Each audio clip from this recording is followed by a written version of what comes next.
Welcome back to the Frosty four-wheeler off-road recovery channel. This is the 9th week of the White Whale 2.0 build.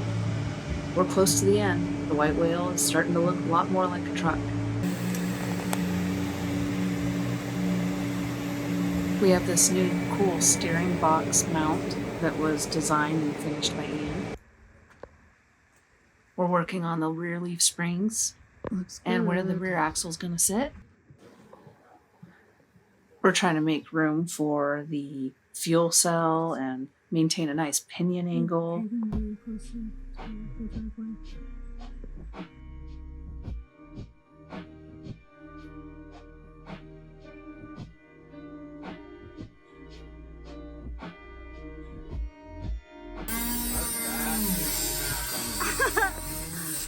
Despacito.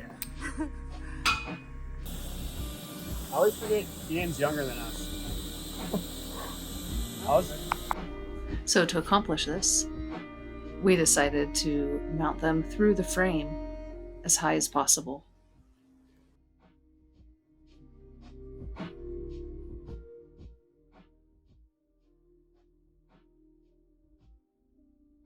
A little bit more.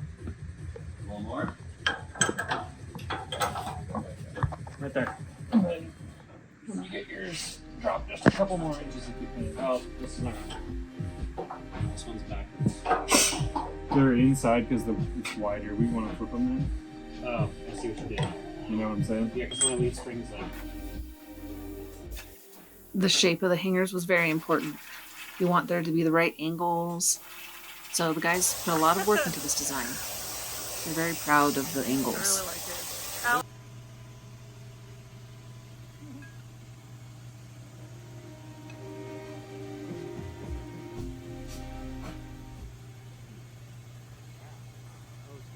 We used AR 500 for these. We didn't want them to flex or bend at all, or twist. But let's take note that there's no weight in the bed. Alex is flexing here. And we'll call these the Leaf Spring Hangers 1.0 for a reason. Stay tuned for Leaf Spring Hangers 2.0. Last time, just mounted this first. Maple's like, "You want me to get her?" I'm standing down. You told me to stand down. I will bite. I will bite her if you want me to.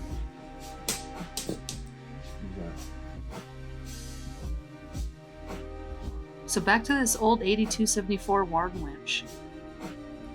We finally got the upgraded motor and controller. So to prep it, I cleaned it all up and unboxed the new stuff. Before we check out the new stuff, here's the inside of the Warren winch. I love the old gears, it's just very simple. And this is where the brake engages too, with the clutch.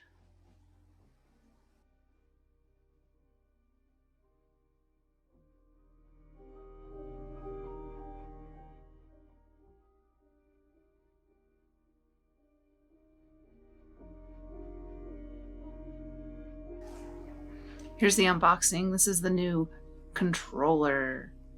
Dun, da, da, da. New controller.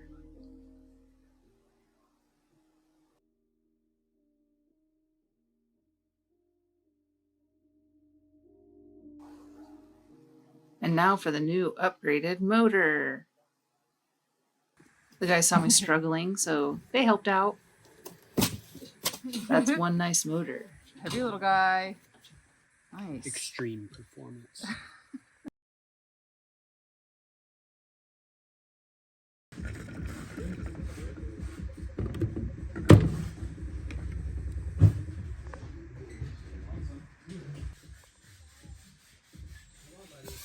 We don't know if this old motor worked or not. I don't think it did, but we wanted to replace it anyways with the upgraded one. I just noticed all the wear in it. While I install this new motor and controller, let me tell you a little story. Before we left, we had 5 beautiful chickens. The neighbors selflessly took care of them all summer while we were away.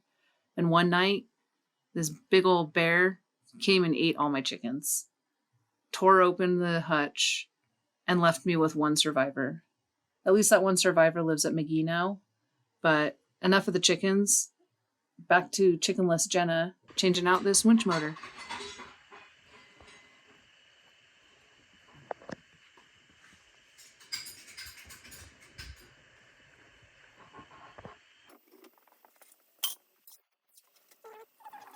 All done. Looks really good.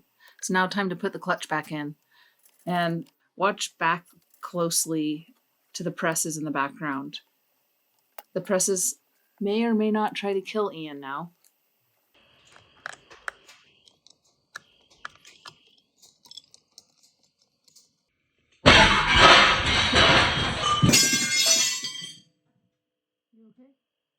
Wasn't supposed to happen. Okay, so before you go judging me, you would tighten that screw too. A shop is full of loud noises and bangs, and it doesn't always catch your attention right off the bat. I did run over and check to make sure that well, I didn't run over, I walked over to make sure he was okay. Good. See? It's fine. This is not awesome. So the bottle jacks just flew out and the press broke. That's all. And Ian just put it back together and fixed it up and used it the rest of the build. There's the fuel cell mount going in. It does sit inside.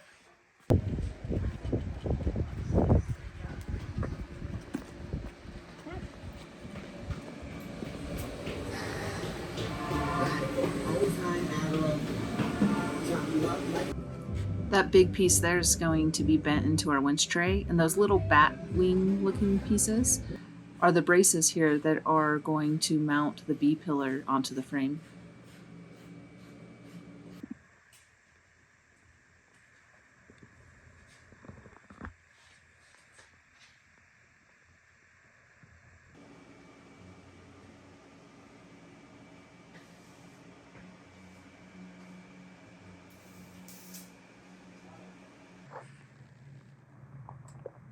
That's the whole white whale. The entire thing. When Ian wasn't in the shop, he was on this computer working on CAD. Here you can see all the components of the truck bed together, with the frame, the fenders, the B pillar, the tailgate, the fuel cell mount, the toolbox.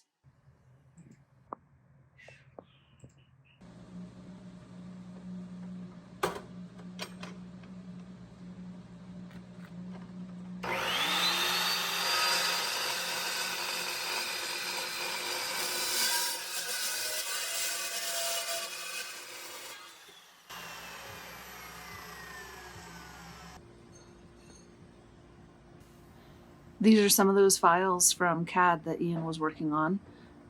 They're going to become the B pillar. That was a lot less eventful than I thought it was going to be. It looks heavy.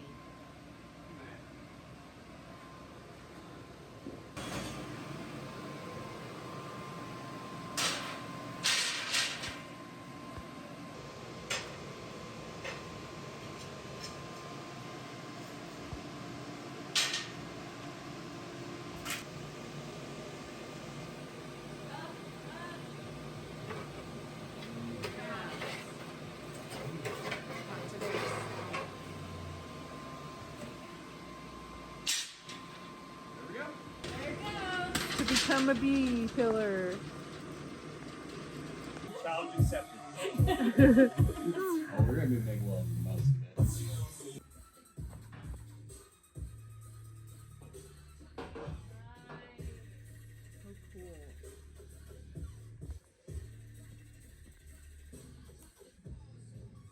Lines up. Of course, one of the first things we do is mock it up and hold it up to the truck. Double check that the computer got it right and start bending and burning it away. So they're like, I measured to like right here. Yeah. Just under 6.5. It's pretty fucking good. Notice we downgraded now. It's a wimpy 25-ton press, and you can see the 12-ton presses on the ground and the floor right there. Two of them.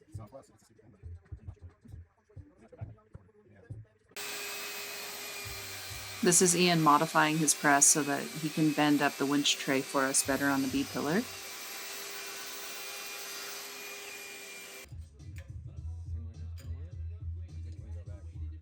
Yeah.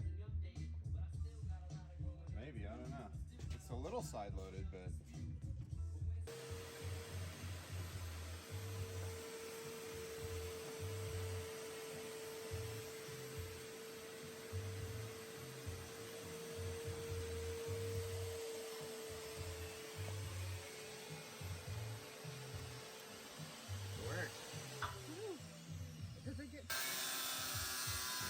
And after all that, now we have to modify the press even more to bend this winch tray.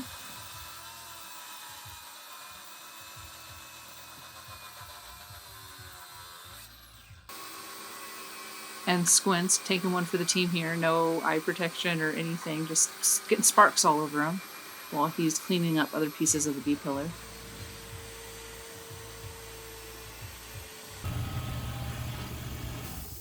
At this point, we believe our B-pillar winch tray looks a lot like something from Star Wars.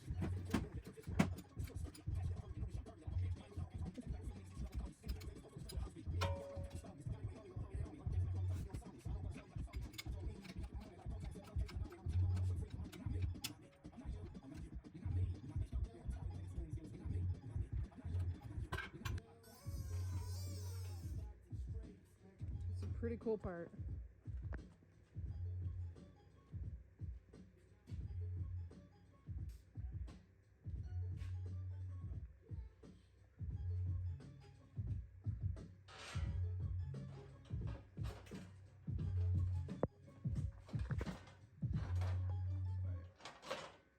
either overbent that one or underbent the other one. Right there. Something like that. Damn, just hulked it in. I am the press brake. It sounds good. But is it attached? Because you judge me from all my welds. Here it is, our very unique B-pillar with winch tray. And one of the last times you'll see it in this dimension, it's next to be three-dimensional.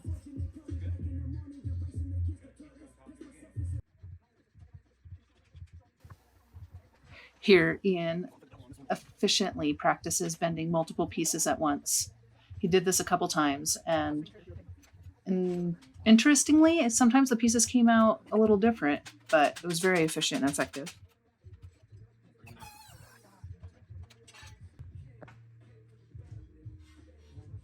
Oh yeah.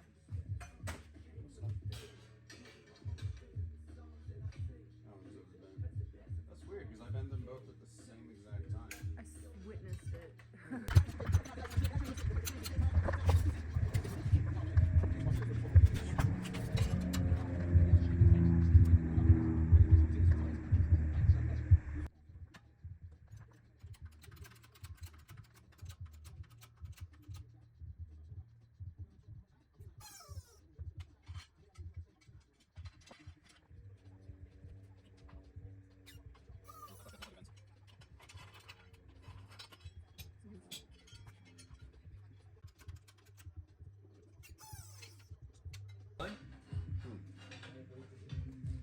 That's so crazy. You like completely overbent this one. Oh, weird. I guess I can actually bend them at the same time because they don't come out the same. Cool.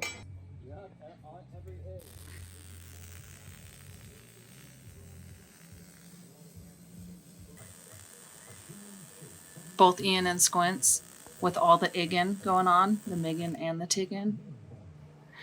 Ian MIG welded certain parts of the B-pillar because we knew they weren't going to be visible and it would be a lot faster and save some time and money, where the parts that were visible have been completely TIG welded.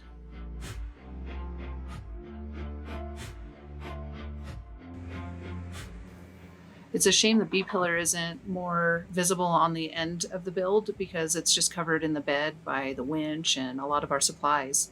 It actually is a really beautiful piece.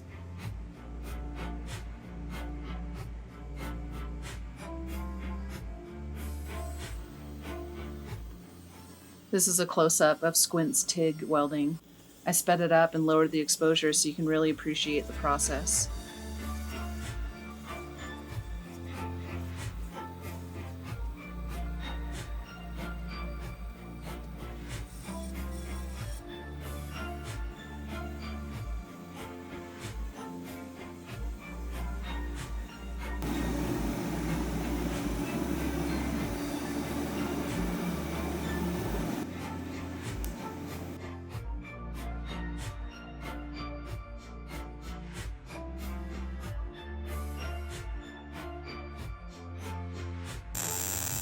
Alternatively, here's a close-up of Ian MIG welding.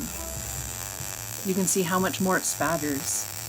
I didn't speed this clip up at all, but you can also see how much faster MIG welding is. Here's all the guys welding. Alex, MIG welding, Ian, TIG welding, and then in the backgrounds, Nick, Squints, TIG welding more on the truck and exhaust.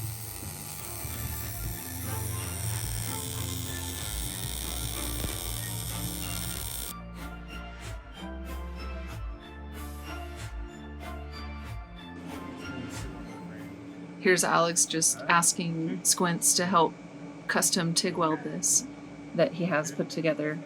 We were stoked to be able to ask him to do things like this, and you can see from start to finish, it only took him about a minute.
This piece came out so nice.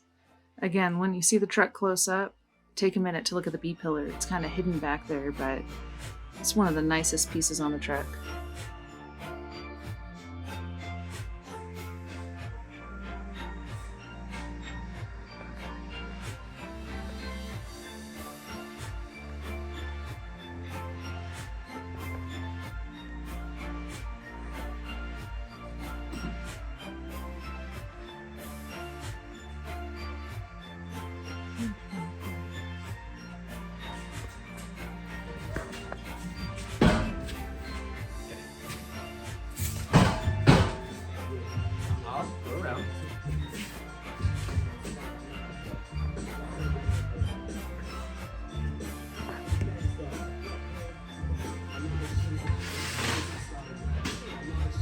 See how big everything looks until it gets on the truck. It's true.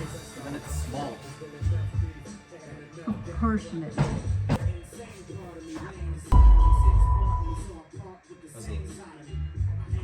Cool.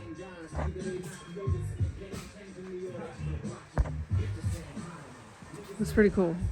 Is it wild? I love it. Wild. I feel like it's wild. It Can you hand me a is. couple of magnets? Actually, I could probably. I feel like it matches everything though. Oh yeah.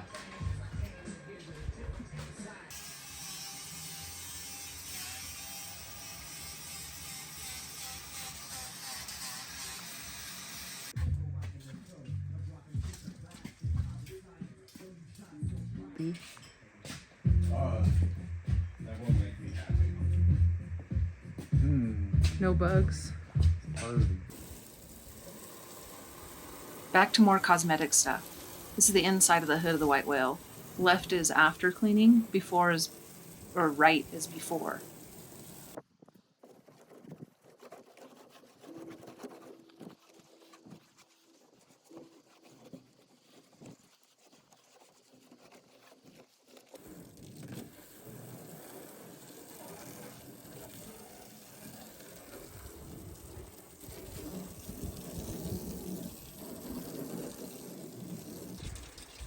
Have you seen these magic erasers before? These are the best. I use them all the time at home and on my fish tank, but I also use them to get scuffs out on the paint too. See the black marks? These were when we left the hood outside and it fell over onto another piece. And so it left these big old scuff marks on the hood. The magic eraser magically erased them off. Hopefully it works. It goes right there. See, here's another cool bracket that Squints and Alex put together for the clutch loop cage. Boom, done. The best is when you crawl on the ground. All the lights out and you crawl on the ground and then you get up next to the bed. I hate it. I hate it so much. Time for rear tail light wiring. Alex had this wiring all planned out to run through the bed frame.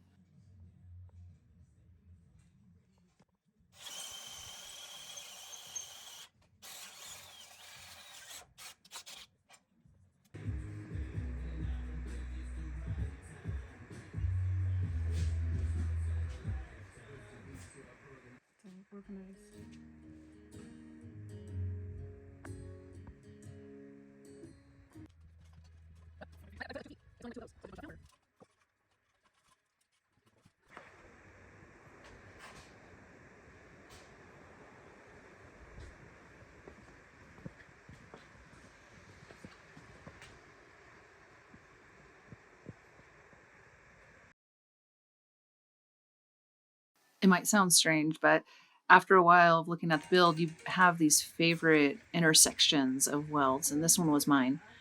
This is my favorite. It's where the leaf spring hanger and the frame and the winch mount all met. There's so many different unions of TIG welding. It's very pretty. Now we get to see the bed coming together. It's really cool how the one piece of steel does that sometimes.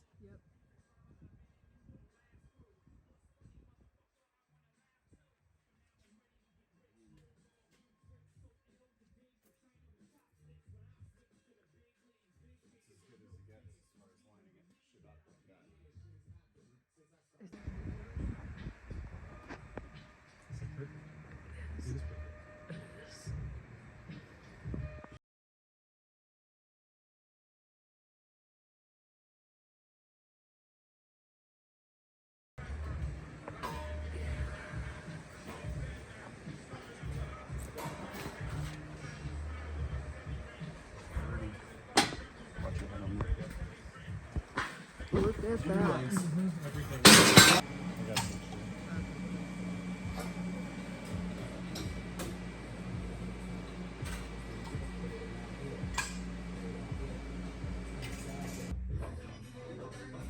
This is another one of my favorite little details because this is one of the dates while we were down here when this steel was manufactured and sold, and now we clear coated over it, so it'll be there forever.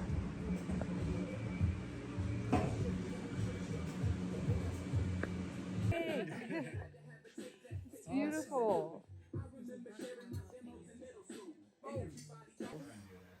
For some reason, the new recovery points are really what helped me see the front end come together. TMR did a great job designing those.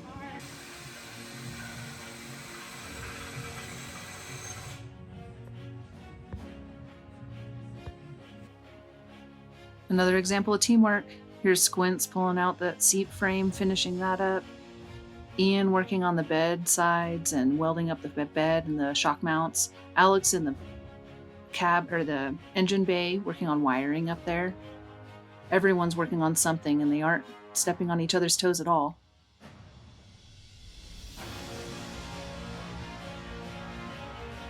So this would be like an actually good off-road bike for you. Versus the fog lights, you can pretty much wire your headlights, you just use that one. But these will fucking blind people. They're like, if your door is open, you can see pretty far. But yeah, this, I think this light pattern makes more sense for you guys. I really like this electrical box Alex put together. It has our air compressor, our dual batteries, and fuse boxes, and a lot more in it. It sits just above our exhaust, so it stays warm and defrosted.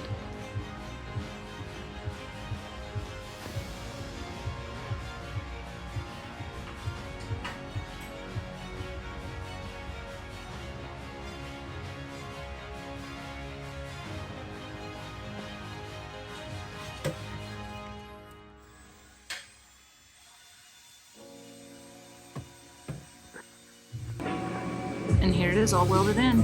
That's where she's gonna live. Just need to put the batteries in it.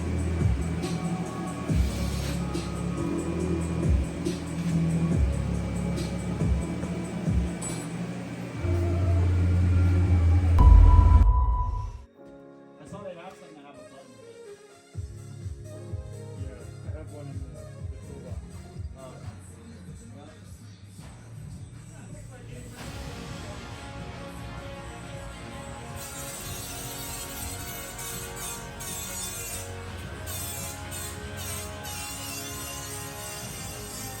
We used all Baja Designs lights on this build. These little spotlights are so powerful and they don't take away from the aesthetics of the build at all. I really like them.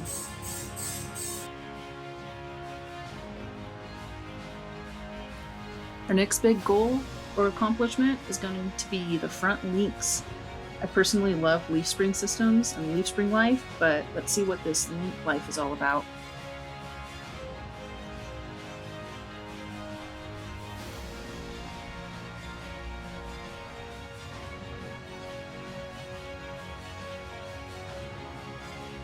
The guys are building the geometry based around our 47-inch tires, with the hopes that it'll fit our 49-inch tires too.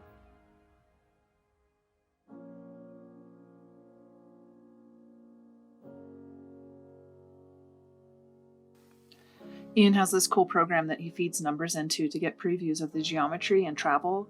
He has these ideals that he has in mind that he wants to meet, but there's different thresholds and limitations like wheelbase and location of different items that he has to work around. So it was very interesting to see him come up with the final numbers. You can control how much it goes down. So like when I'm designing a truck, someone wants to go fast in a solid axle truck, I'll have super low anis in the front, and that helps with weight transfer. And also, you know, when you like climb up onto an obstacle and the tires are, some people's tires are just bouncing, that's because their anti-dive is really high and it's unloaded that front end. And that's what lets it hop. But also a part of that too is you have such big sidewalls that that's going to happen anyways, because they're like finding and losing traction as they spin, and that makes them bounce too. So roll slope is kind of whatever. People have a bunch of rules about it. Roll center, this so if this number ends up being higher than your center of gravity, your truck will body roll in the opposite direction around a turn.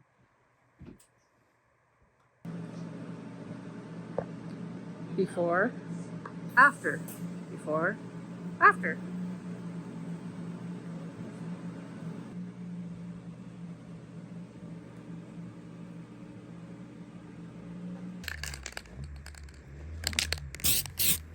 Now for one of my favorite processes, painting.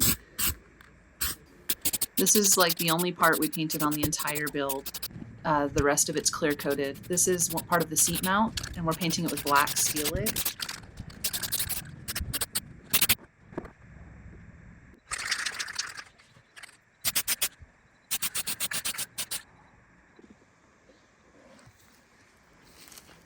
We're really happy with the way it came out.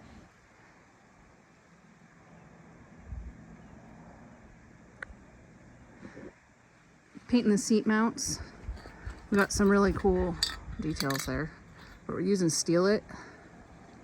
It's beautiful. Check out the even coat.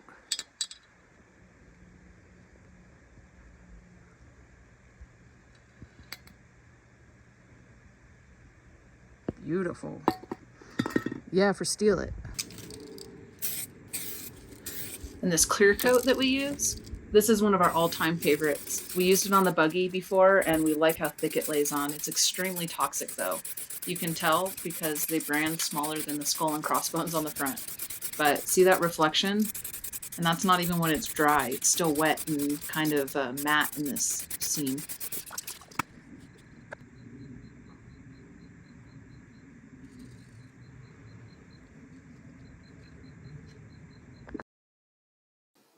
And here it is after it's had a second to dry. Check out that reflection. That's why we love it so much. And it stays really clean.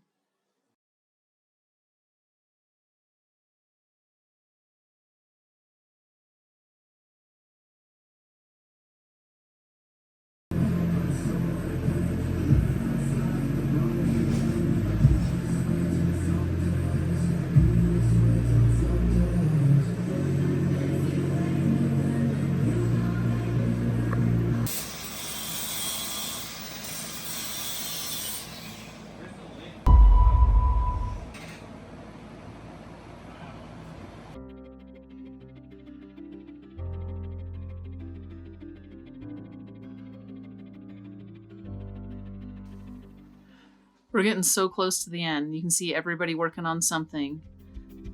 Ian working on his numbers for the links. Squint's there, TIG welding his exhaust. This is the swamp. Everyone told me not to look directly into the swamp. Everyone also told me they don't know why bubbles come out of the swamp because there's no air or anything given into the swamp. They say it's some kind of gas. But you can't really call something a swamp and tell me not to look into it without me being kind of obsessed with it. Anyways, back to the build. You know we're getting close when the rear shock mounts are going on.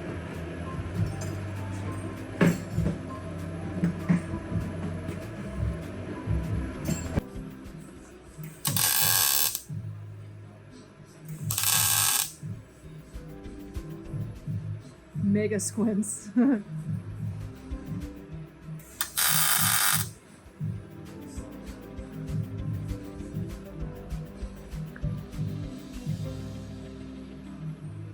You're working on like 3 things at once right now, huh? Yeah, well, I don't get any of them done. Just working on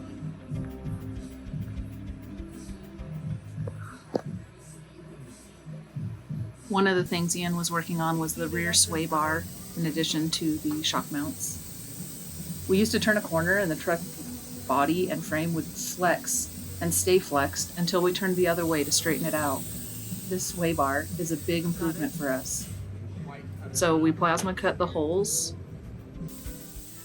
cleaned up the holes, and then they welded a tube through it that they were going to mount the sway bar through. But I couldn't resist. They said it was hot, and I had to check for myself. Yep, very hot. Burned my finger.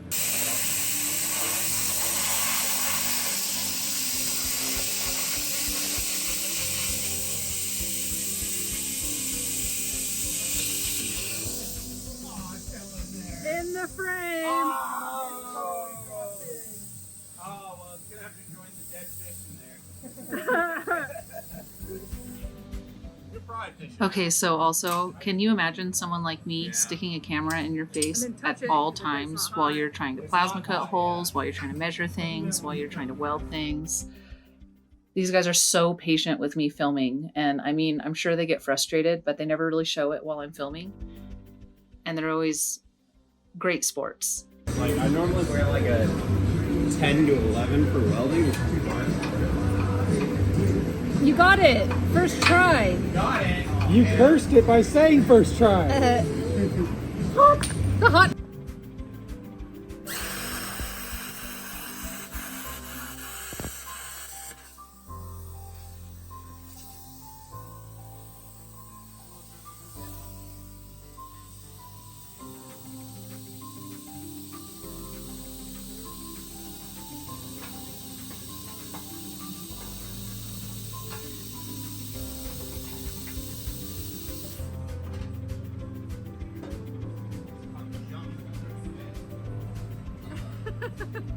Ian trying to shove it in.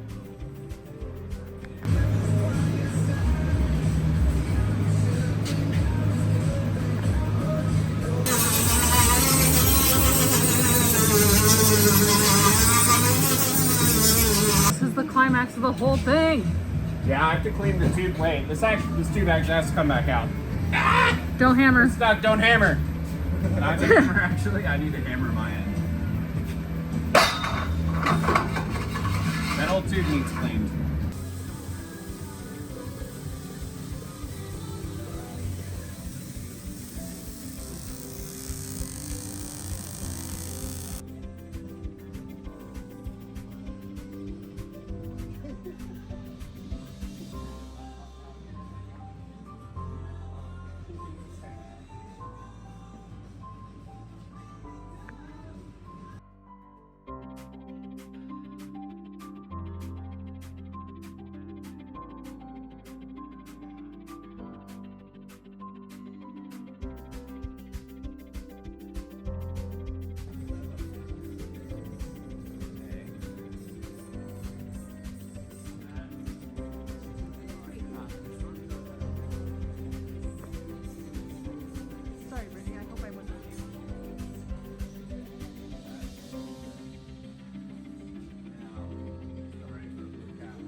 Oh, I'll have another tire. Is that... Don't worry, it's not over yet. You might drop it. Does sound like me. Technically, you're supposed to put this washer in. Put it on now. This is going back on.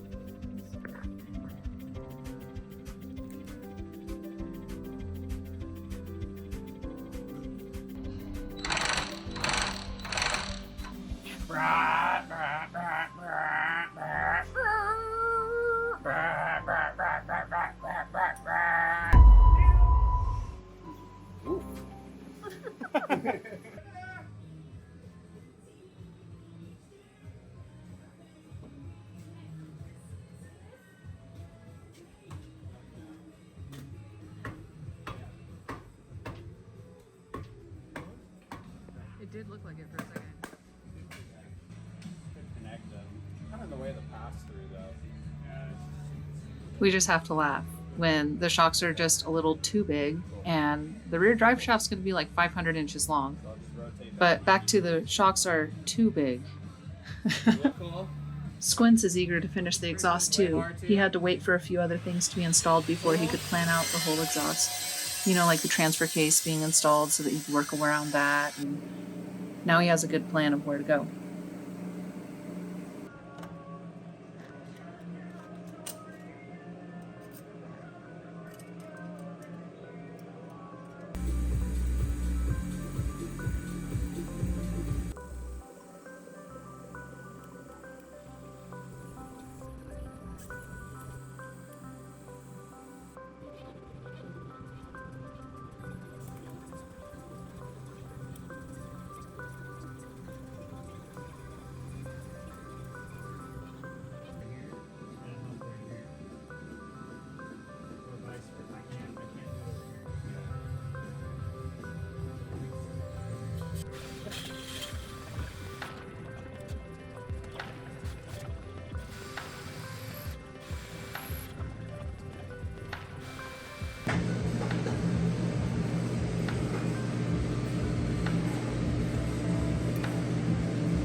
Ian working on the transmission now.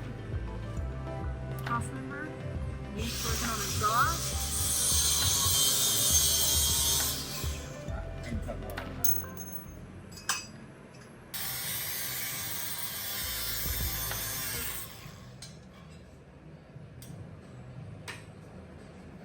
Woo!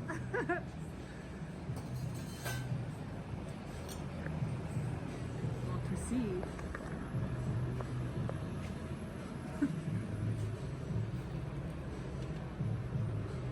like a puzzle.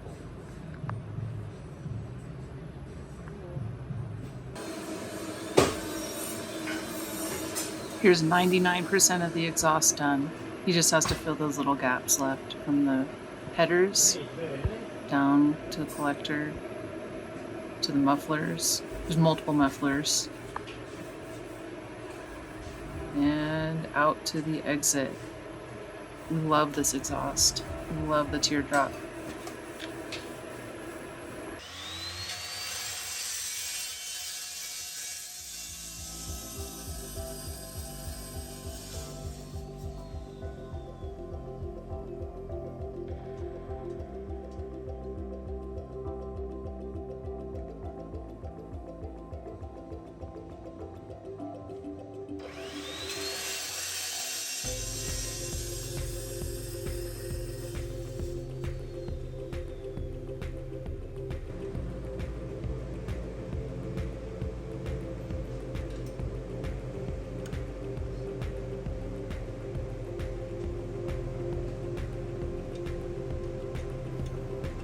See, I look at the gap and I'm like, how is he ever going to make it a smooth transition? And then Squints goes and cuts a million little pieces and he finds the exact fits and he tacks them all in.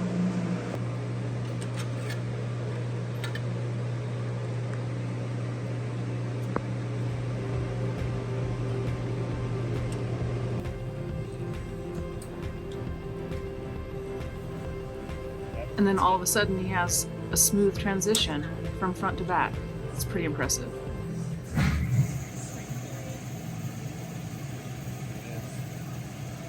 Bam!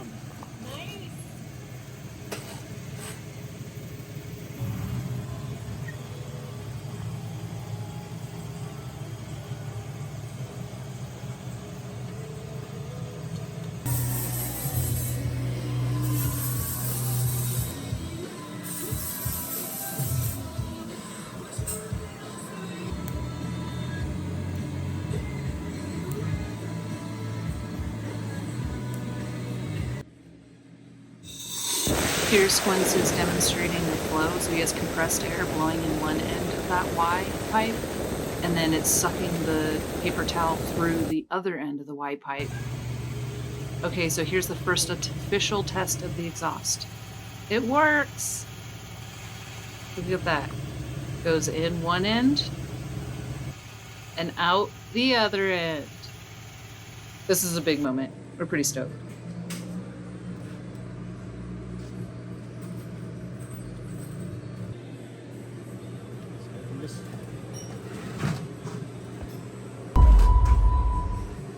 Wow.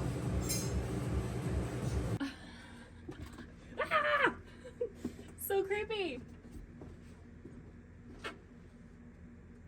Together with a washer in between, and then I'll weld both sides, take the washer out, and then when it's installed, the washer is the same width as the Sawzall blade, and use this as a guide to cut it with the Sawzall blade, and then it's removable. Yeah.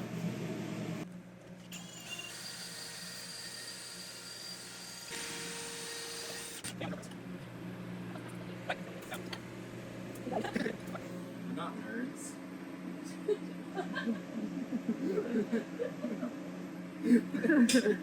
Hey now.